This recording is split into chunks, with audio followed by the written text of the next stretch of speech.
Hello friends, आप सभी का पंकज विधि प्रवाह यूट्यूब चैनल में स्वागत है। मैं पंकज कुमार त्रिपाठी एक छोटी वीडियो में एक छोटे प्रश्न का उत्तर लेकर आया हूं कि चोरी के लिए आजीवन कारावास की सजा कब हो सकती है। चोरी, एक सामान्य सी चोरी का मतलब भारतीय दंड संहिता में चोरी कई प्रकार की है।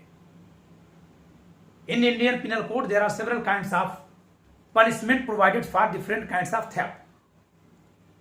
379 only for 3 years imprisonment, 380, 381 7 up to 7 years imprisonment, and 382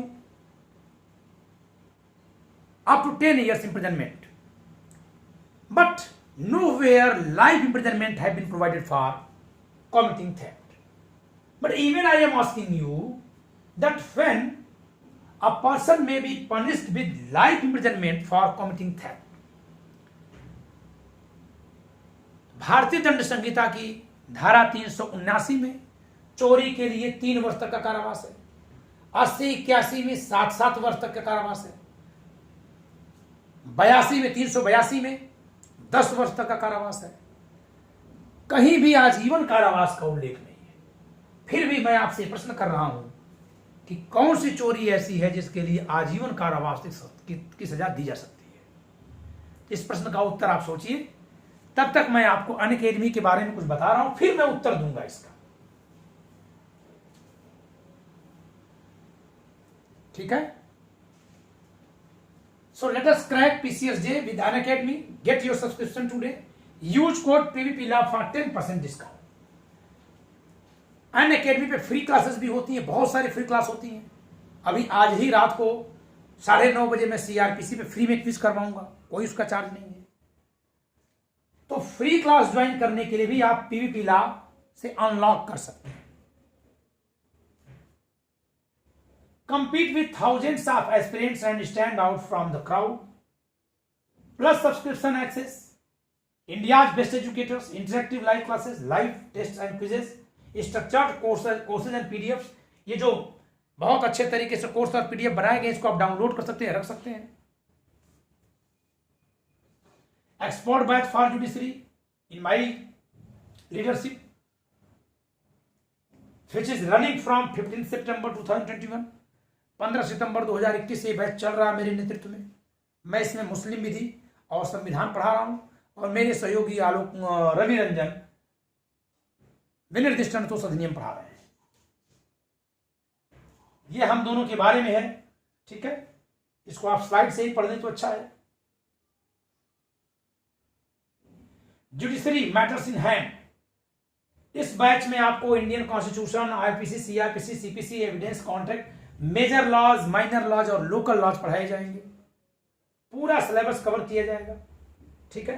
there will be dedicated doubt clearing session periodically wherein learners can clarify doubts in real time। Class के दौरान, यानी कि जैसे एक क्लास 1 घंटे की 2 घंटे की हो गई, 5-6 घंटे 5-6 सेशन निकल गया, फिर एक डाउट क्लियरिंग सेशन रखा जाता है जिसमें विद्यार्थी अपने डाउट पूछ सकते हैं। ठीक है। सब्सक्रिप्शन के एडवांटेज है कि आप जिस किसी लेवल पे हैं उस लेवल पे से आगे की बात पढ़ सकते हैं और मेरे कोर्स से आपको जितना भी नॉर्थ इंडियन स्टेट्स हैं उन सभी के जुडिशियल सर्विसेज की तैयारी हो सकती है। ठीक है।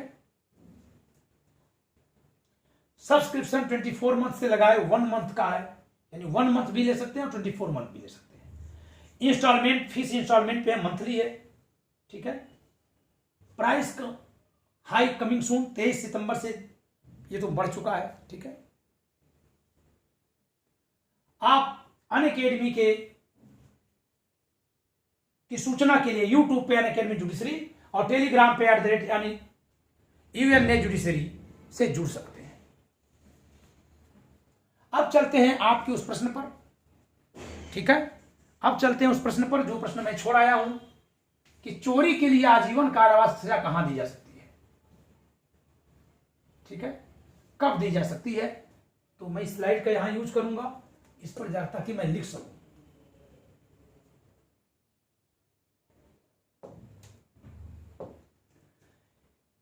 एक सेक्शन है सेक्शन 75 ये चैप्टर 3 का लास्ट सेक्शन है। चैप्टर 3 ऑफ पनिशमेंट, दंडों के विषय में है।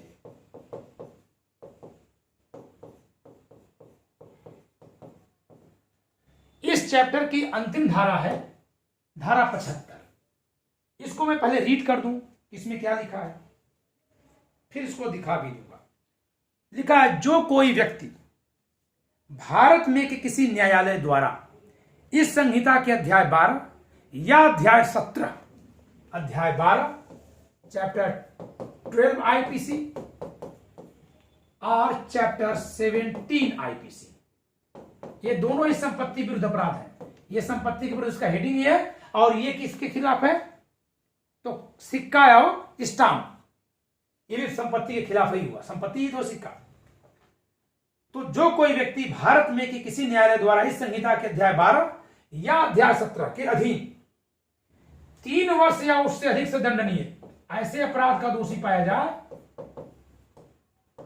अपराध जो 3 वर्ष या अधिक के कारावास से दंडनीय है,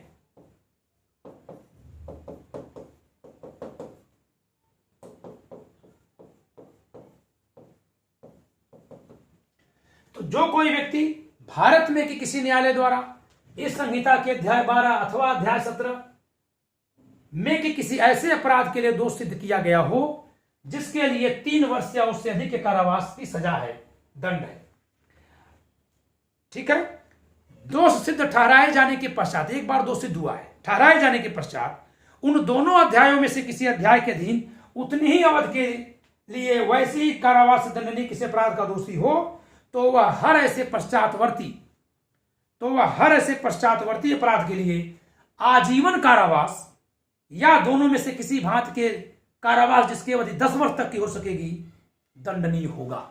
यानी एक बार अगर कोई चोरी के लिए दंडित किया गया है, थेफ्ट के लिए अगर कोई दंडित किया गया है, ठीक है,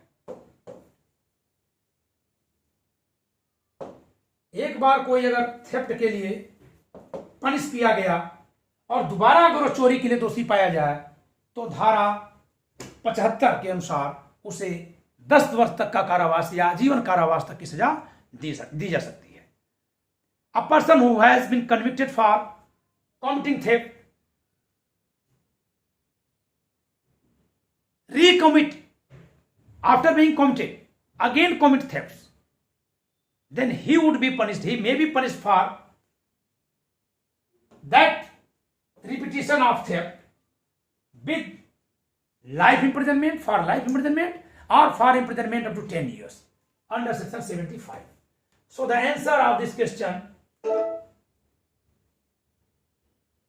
that when a person may be punished for life imprisonment for committing theft is under section 75.